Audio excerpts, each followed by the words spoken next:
2024 के चुनावों में राजनीति से पूरी तरह दूर क्यों रहे ये बड़े कद्दावर नेता? देखिए हमारा प्रोग्राम क्यों गुमनामी में खोए ये नेता, आई ऑफ ट्रुथ चैनल पर। एक समय में बाल ठाकरे के सबसे करीबी और शिवसेना के कद्दावर नेता रह चुके राज ठाकरे का नाम महाराष्ट्र में हिंसक हिंदुत्व राजनीति करने वाले नेताओं में गिना जाता है, पर माना जाता है कि उनकी बचकानी राजनीति के कारण कभी भी उन्हें गंभीरता से नहीं लिया गया।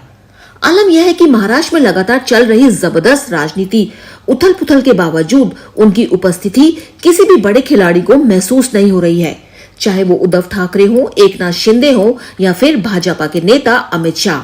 जब भाजपा ने एकनाथ शिंदे को निपटाने के लिए अजित पवार को तोड़ा, तब भी राज ठाकरे को कोई तवज्जो नहीं दी गई। यहाँ तक कि जब हाल ही में अजित पवार के आने से शिंदे को खतरा महसूस हुआ, तब भी उन्होंने राज को किसी काम का नहीं समझा, क्योंकि प्रदेश की राजनीति में राज ठाकरे अब न केवल खत्म से हो गए हैं, बल्कि सभी राजनीतिक दल उनको एक राजनीतिक बोझ समझने लगे हैं। शिवसेना के जनक बाल साहेब ठाकरे के बाद वाली महाराष्ट्र की राजनीति में उद्धव और राज ठाकरे ने अलग अलग राहें पकड़ी थी।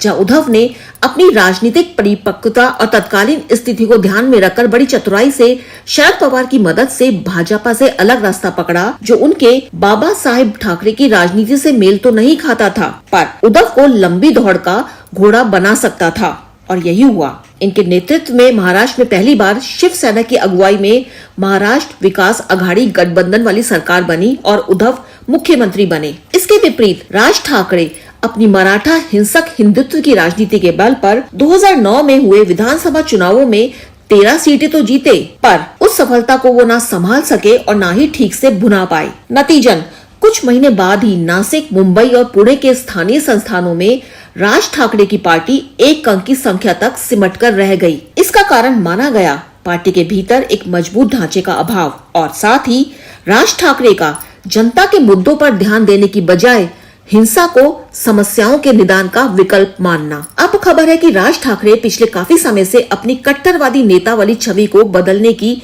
जी तोड़ कोशिश कर रहे हैं, लेकिन इससे कुछ होने वाला नहीं है। एक तो वो खुद नहीं जानते कि पुरानी छवि को बदलने के लिए अवसर, समय और अपने सदस्यों का होना जरूरी है, जो उनके पास फिलहाल है ही नहीं और निकट भविष्य में होने की संभावना भी दिखाई नहीं दे रही है। इसलिए अगर कहा जाए कि मौजूदा राजनीति में राज ठाकरे एक ऐसे मोड़ पर पहुंच चुके हैं जहां से वापस आने की संभावना ना के बराबर ही दिख रही है, तो कुछ गलत नहीं होगा।